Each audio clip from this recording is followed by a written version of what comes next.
冰箱温度怎么调才会更省电？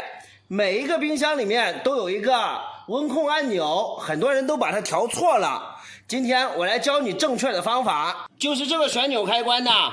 这个旋钮开关一般上面有6个档位，或者说9个档位。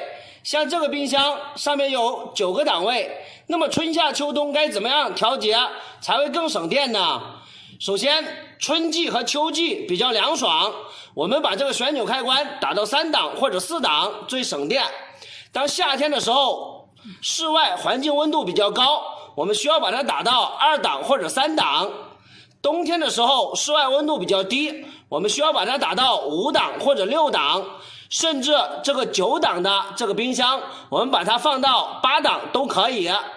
它调节档位有一个原则，尽量减少冰箱内外的一个温差，防止冰箱压缩机频繁的启动，才会更省电。你就比方说，现在夏天我把它调成3档，这个档位最合适，最省电。那么这个开关有什么作用呢？这个开关主要用于在冬季温度过低的时候，压缩机不启动，我们就把这个开关打开。其他时候我们不用，非常简单，赶紧检查一下吧。